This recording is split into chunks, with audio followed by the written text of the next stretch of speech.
Hi, I'm Joey. I'm a craft ambassador for docrafts, and today I'm going to be using the Faber-Castell watercolour paper.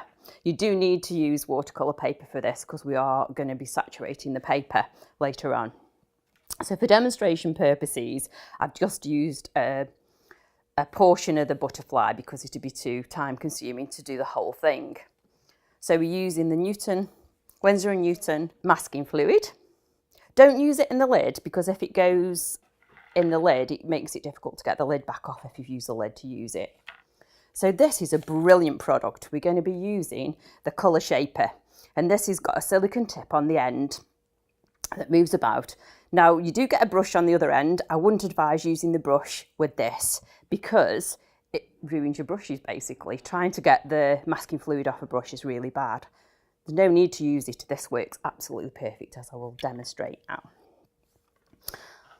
So, I've outlined my image in pencil. If you try and go over the top of the pencil line completely, then when you take the masking fluid off, you can just go over with an eraser and rub the pencil line out. So I think that's the best way of doing it, but if you've got a different way of doing it, then that's fine. So you just trace over the line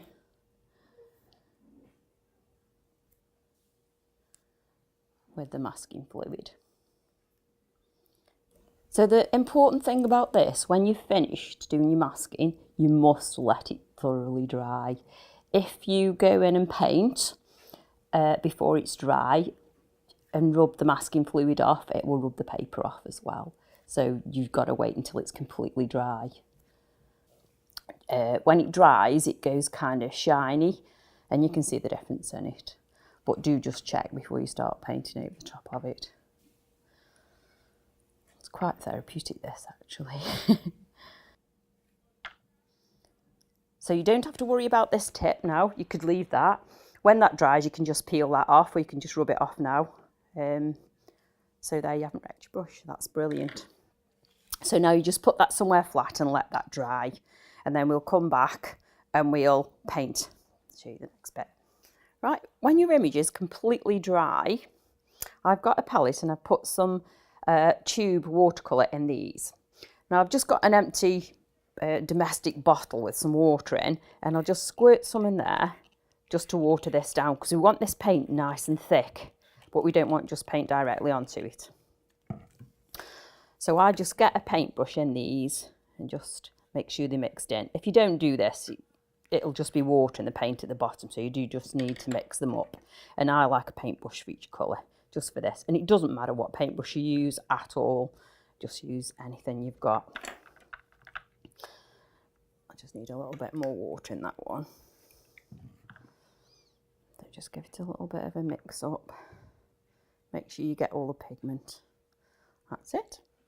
So now the next thing, like I say, I've got an old bottle I've just filled with water. You could use a brush, a big wide brush, and brush watercolour on, paint water on, or you can just spray it on. So I spray it on.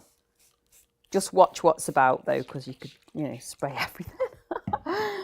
And then I get my colour, and then just kind of, because I want the butterfly kind of pink, and then what I've done with the other colours is I've splattered it on. I think this is quite nice, this splattery effect. But I did want the butterfly more pink. And if these colours mix, they just mix nice anyway, because they just make a different colour if they do mix. But if they don't, that's fine as well. So this is why we need the watercolour paper for this. That's it.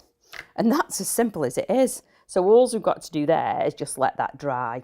And if you've got a lot of colour on, you can kind of get a bit off. So you can do that. And whilst it's still wet, it will go back a little bit. Get some nice texture on like that.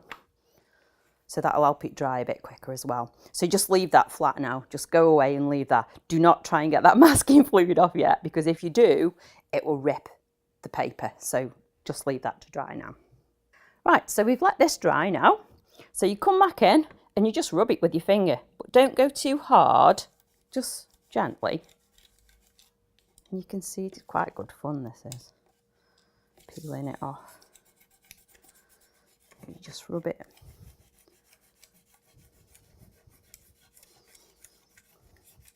Like I say, just be a bit gentle and you can see it going.